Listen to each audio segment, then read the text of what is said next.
கல்லர்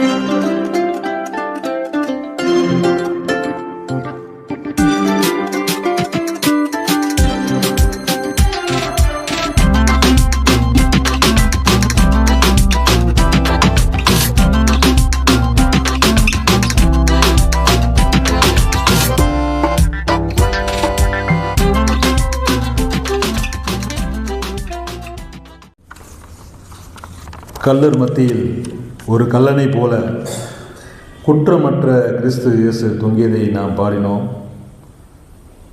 அவர் நமக்காய் அவர் கரங்களை பாரசிலுவை அடிக்கப்பட்டு தொங்கியதை நாம் பாடி தேவனுடைய நாமத்தை மகிமைப்படுத்தினோம்.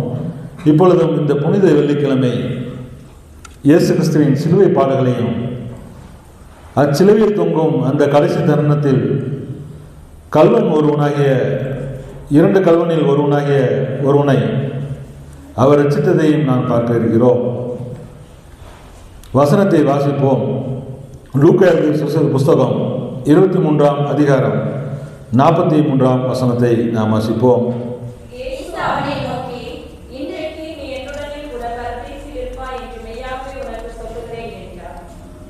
ஆம் ஆண்டவரே, அடியனை மறைத்து நீர் பேசும். அன்று சாமுவேல் உம்மிடம் கீழ்ப்படிந்தது போல அடியேன் கேட்கிறேன், அடியோர் கேட்கட்டும் என்று நான் ஜெபித்து இந்த வாசகங்களில் நான் செல்கிறேன். ஆமே. எந்த பக்கத்தில் உள்ள கல்வன் இந்த வாக்குத்தத்தம் பெற்றான் என்று வேத புஸ்தகத்தில் எழுதப்படவில்லை.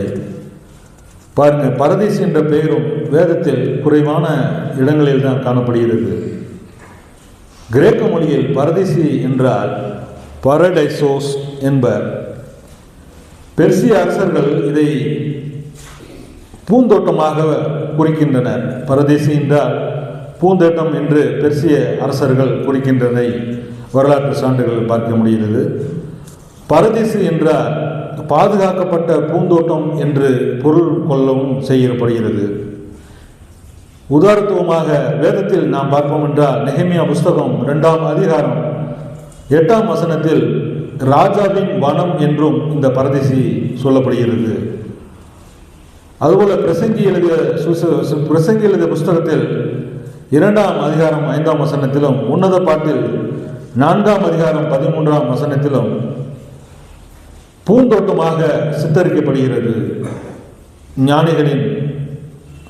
ஞானியான சாலமோன் ராஜாவால் எழுதப்பட்டிருக்கிறதை நாம் பார்க்கிறோம்.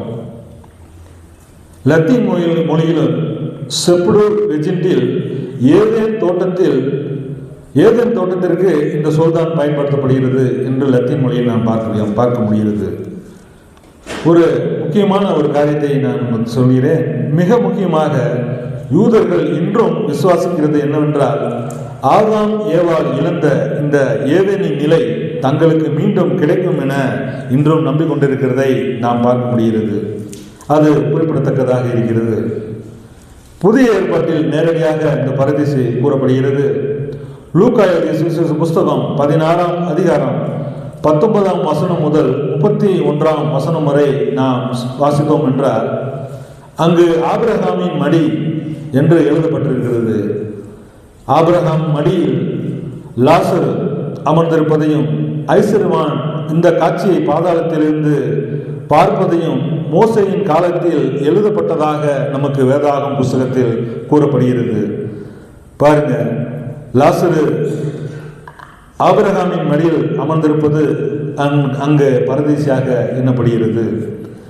அதுபோல 2 கொரிந்தியர் புஸ்தகம் 12ஆம் அதிகாரம் 2ஆவது வசனத்தில் பவுல் கிறிஸ்துவுக்குள் ஆன ஒரு மனுஷன், அவன் 14 வருடங்களுக்கு முன்னே 3ஆம் வானம் வரைக்கும் வரை எடுக்கப்பட்டான் என்று பவுல் தன்னையே அங்கு உருவகமாக எழுதுகிறார். தன்னையே சொல்லாமல் ஒருவன் எடுத்துக் கொள்ளப்பட்டான், 14 வருடங்களுக்கு பிறகு இவர் சாட்சியாக அங்கு சொல்கிறார். இந்த பரதீசுவை தான் சொல்கிறார். அங்கு அவன் ஆவியோ அல்லது சரீரத்திலேயோ அவன் சென்றானோ என்று எனக்கு தெரியாது என்றும் வேத புத்தகத்தில் எழுதப்பட்டிருக்கிறது. அதை ஆண்டவர் தான் அறிவார் என்று எழுதி முடிக்கின்றார் பவுல்.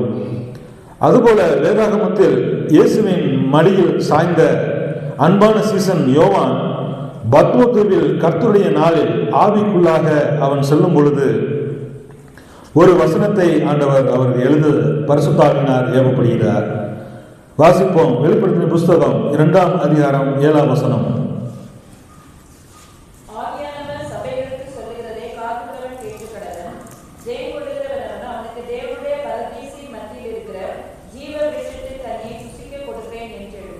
பாருங்க, ஆவியானவர், நாம் பரதீசை தியானித்துக் கொண்டிருக்கிறோம். ஆவியானவர் அன்பின் சுவிசேஷனாக யோவானிடம் இதை வெளிப்படுத்துகிறார்.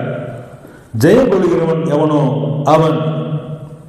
அவனுக்கு தேவனுடைய பரதீசின் மத்தியில் இருக்கிற ஜீவ விருட்சத்தின் கனியை புசிக்க கொடுப்பேன் என்று சொல்கிறார். ஜெயம் கொள்கிறதுக்கு நாமும் தயாராக இருப்போம். மிக முக்கியமாக ஒரு காரியத்தை நாம் பார்ப்போம் என்றால், ஏதனிலிருந்து பரத்திற்கு ஷிஃப்டான மாற்றப்பட்ட இந்த பரதீசு இயேசு கிறிஸ்துவின் பலியாகுதல் சிலுவை பாடுகளுக்கு பின்பாக 3ஆம் வானத்திற்கு கொண்டு செல்லப்பட்டுள்ளது என்று வேத பண்டிதர்களால் கூறப்படுகிறது. பார்ப்போம் இந்த பரதீசுவை. எனவே இப்பொழுதும் விசுவாசிகள் மரித்தால் நல்ல உணர்வுள்ள நிலையுடன் பரதீசில் இளைப்பார்கள் என்பதே கோட்பாடாக உள்ளது. அதன்பின் கர்த்தரின் 2ஆம் வருகையில் சரீரத்துடன் உயிர்த்து இயேசு மகாராஜாவோடு கூட இருப்பார்கள் என்று ஆண்டவரால் உறுதியளிக்கப்பட்டுள்ளது என்பதை காண முடிகிறது. இப்படிப்பட்ட பரதீசு தான் இந்த நல்ல கல்வனுக்கு கொடுக்கப்பட்டது. ஏனென்றால் இயேசுவை அவன் விசுவாசத்தினார். வாய்ப்பை இணைந்தான் மற்ற கல்வன். இப்பொழுது வேதாகமத்தில் இந்த பாரடைசுக்கு எடுத்துக்கொள்ளப்பட்டவர்களை நாம் காண்போம். ஆதியாகம புஸ்தகத்தில் ஏனோக்கை நாம் பார்க்க முடிகிறது. ஏனோக்கு ஆண்டவரிடம் மிக நெருக்கமாக அந்த காலத்தில் இருந்தார் என்பதை நாம் பார்க்க முடிகிறது. ஏனோக்கு தேவனிடம் சஞ்சரித்தான் என்று நாம் வாசிக்கின்றோம். ஏனோக்கு பாருங்க, பிதாவாகிய தேவன் செய்ய சொன்ன காரியங்களை நேர்த்தியாக பிரதான தூதர்களுடனும் சேர்ந்து செய்து பிதாவிடம் உயிரோடு எடுத்துக்கொள்ளப்பட்டார் என்று நாம் புக் ஆஃப் ஏனோக் என்ற பகுதியில் நாம் பார்க்க முடிகிறது.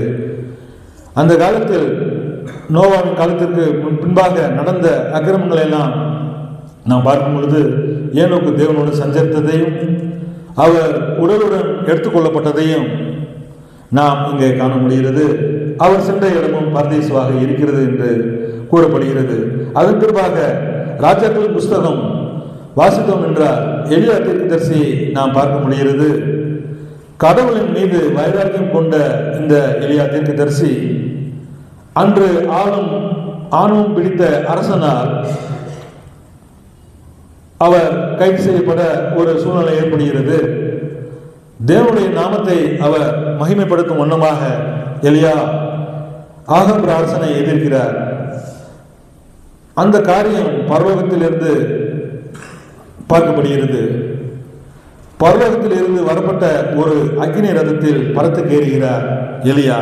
இதற்கு சாட்சியாக எலிசா அன்று அந்த காட்சியை காண்கிறார். இதை நாமும் வேத புத்தகத்தில் வாசிக்கிறோம். மற்றும் புதிய ஏற்பாட்டில் லூக்கா எழுதிய புஸ்தகத்திலும் நாம் ஏற்கனவே வாசித்தோம். 1 கொரிந்தியரில் பவுலை வாசித்தோம். லூக்கா எழுதிய புஸ்தகத்தில் ஆபிரகாமின் மடியை நாம் பார்த்தோம். அதுபோல யோவான் வெளிப்படுத்தின விசேஷத்தில் யோவானை குறித்து நாம் பார்த்தோம். இவ்வாறாக புதிய ஏற்பாட்டில் 3 பேர் இந்த பரதேசத்திற்கு சென்றார்கள். ஆவியிலோ அல்லது உடலோடு சென்றார்கள் என்று நாம் காண முடிகிறது. பாருங்கள், இயேசு கிறிஸ்துவை சாட்சியாக இங்கு நாம் பார்ப்போம் என்றால் வசனம் சொல்கிறது, பரலோகத்தில் இருந்து இறங்கினவரும் பரலத்திற்கு ஏறினவருமாகிய தேவனுடைய குமாரனாகிய இயேசு கிறிஸ்து என வேதத்தில் காண முடிகிறது. பாருங்கள், இதே பரதேசிக்கு அவருக்கு தடையே இல்லை, இயேசு கிறிஸ்துக்கு தடையே இல்லை. வசனம் சொல்கிறது, பரலோகத்தில் இருந்து இறங்கினவரும் பரலோகத்திற்கு ஏறினவரும் ஆகிய இயேசுவை நாம் இந்த பரதேசிக்கு சென்றார் என்று நாம் விசுவாசிக்க முடிகிறது. இவ்வாறாக இப்படிப்பட்ட இடத்துக்கு போகிறான் நல்ல கல்வன், இழந்தான் மற்ற கல்வன். லூக்கா எழுதிய புஸ்தகத்தை 23ஆம் அதிகாரத்தில் 32 முதல் 43 வரை நாம் வசனத்தை வாசித்து பார்த்தோம் என்றால், முதலாவதாக குற்றவாளி 2 பேர் அவருடன் கொண்டு போகப்படுகிறார்கள். கபலஸ்தலம் என்ற இடத்தில் இயேசுவின் வலது இடது புறத்தில் 2 குற்றவாளிகளும் சிலுவையில் அறையப்படுகிறார்கள் என்று நாம் வாசித்தோம். இந்த கடைசி சூழ்நிலையிலும் ஒருவருக்கு ஒருவர் உதவ முடியாத ஒரு சூழ்நிலை அங்கு ஏற்படுகிறது. மூவரும் தன்னைத்தானே பார்த்து கொண்டிருக்கிறதை நாம் பார்க்கிறோம். பாருங்க, நான்காவதாக இயேசுவின் வஸ்திரங்கள் அங்கு கலட்டப்படுகிறதை நாம் வாசிக்க முடிகிறது. நிர்வாண கோலம் இயேசுவுக்கு கிடைத்தது. பிதாவே, இவர்களை மன்னியும், தாங்கள் செய்கிறது இன்னதென்று அறியாது இவர்கள் செய்கிறார்கள் என்று இயேசு கிறிஸ்து சொல்வதை பார்த்து கொண்டிருக்கிறான் நல்ல கல்வன். இதை கவனிக்கிறான் நல்ல கல்வன். இயேசுவின் மன்னிக்கிற சுவாபத்தை பார்த்து இவர் எப்படிப்பட்டவரோ என்று அவன் தன் இதயத்தில் அவர் மீது இரக்கம் வைக்கிறான், நம்பிக்கை கொள்கிறான் என்று நாம் பார்க்க முடிகிறது. இயேசு கிறிஸ்து இதை ஆவியில் அறிகிறார். நல்ல கல்வன் நினைத்ததை இயேசு கிறிஸ்து ஆவியில் அறிகிறார். அவர் வஸ்திரம் பங்கிடப்படுகிறது, அதையும் பார்க்கிறான் கல்வன். இயேசு கிறிஸ்துவோ நிர்வாணமாக அங்கே இருக்கிறதை நாம் பார்க்கிறோம். நமக்காக, எல்லாம் நமக்காக. அங்கு வசனத்தில் நாம் பார்ப்போம் என்றால், ஜனங்களும் அதிகாரிகளும் வேடிக்கை பார்த்து கொண்டு அவரை இகழ்ந்ததை பார்க்கிறான் இந்த நல்ல கல்வன். இவர் மற்றவர்களை ரட்சித்தார், இவர் தேவனால் தெரிந்து கொள்ளப்பட்ட கிறிஸ்துவானால் தன்னைத்தானே ரட்சித்துக் கொள்ளட்டும் என்று அனைவரும் அங்கு கூக்குரலிடுகிறதையும் பார்க்கிறான் இந்த நல்ல கல்வன். அங்கு நீ யூதரின் ராஜாவானால் உன்னை ரட்சித்துக்கொள் என்று பரியாசம் செய்கின்றார்கள் இயேசு கிறிஸ்துவை. இதையும் பார்க்கிறான் இந்த நல்ல கல்வன். அங்கு அவரை அனைவரும் வந்து அவர் செய்தவர்களை சொல்லி நிந்திக்கரை கேட்டு சிந்தனை பண்ணி கொண்டிருக்கிறான் இந்த நல்ல கல்வன். அங்கு வந்தவங்க எல்லாம், நீர் அதை செய்தீரே, அதிசயங்களை செய்தீரே, பெரிய காரியங்களை செய்தீரே, அற்புதங்களை செய்தி, உண்மையை நீர் சிலுவையிலிருந்து ரட்சித்துக் கொள்ளும் என்று அங்கு இகழ்ந்ததை இந்த நல்ல கல்வன் கவனித்துக் கொண்டிருக்கிறான் என்று பார்க்க முடிகிறது. ஒரு நிமிடத்தில் அவரை புரிந்து கொண்டான், அவரை விசுவாசிக்கிறான் நல்ல கல்வன். அங்கு அறையப்பட்ட குற்றவாளியில் ஒருவன், நீ கிறிஸ்துவனால் உன்னையும் எங்களையும் ரட்சித்துக் கொள் என்று அவரை இகழ்ந்தான் மற்ற கல்வன். நல்ல கல்வன் அவனை நோக்கி, நீ இந்த ஆக்கினைக்கு உட்படுத்தப்பட்டும் தேவனுக்கு பயப்படுவதில்லையா என அவனை கடிந்து கொண்டான். இப்பொழுது நான் கல்வனிடம் மாற்றம் என்ன என பார்ப்போம். என்ன மாற்றம் ஏற்பட்டது என்று நாம் பார்ப்போம். நல்ல கல்வன் விசுவாசிக்கிறான் இயேசுவை, கர்த்தருக்கு பயப்படுகிறான், தேவகுமாரன் என்று அறிகிறான், பாவத்தை அச்சிலுவையிலே இருந்து அறிக்கை செய்து அப்பாவத்தை இருந்து விடுதலை அடைகிறான். இவர் என்னை போல மறித்து அடக்கம் பண்ண படுகிறவர் அல்ல என்று அவன் மனதில் நினைத்துக் கொண்டிருக்கிறான்.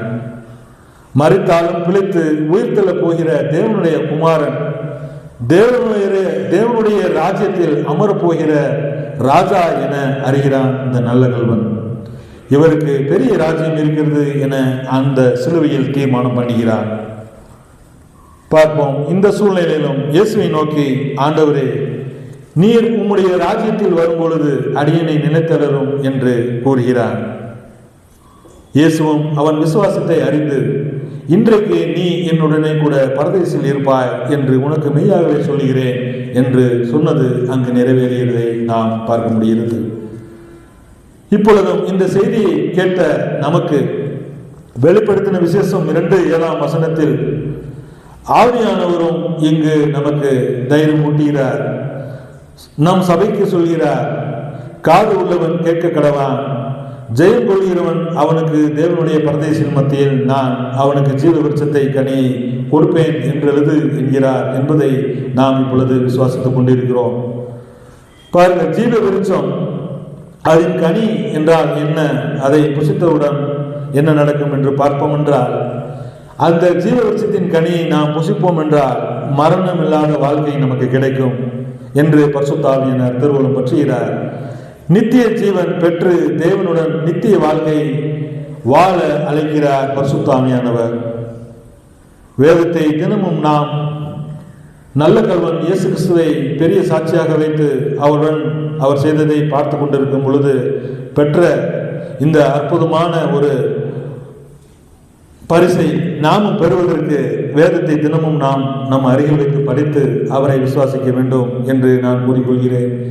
மத்தேயு எழுதிய புஸ்தகம் 6:3 தேவனுடைய ராஜ்யத்தையும் அது நீதியும் தேடி அவர் கொடுக்கிற நிலை வாழ்வை பெறுவோம் என்று நான் இப்பொழுது உங்கள் அனைவருக்கும் தெரிவிக்கிறேன்.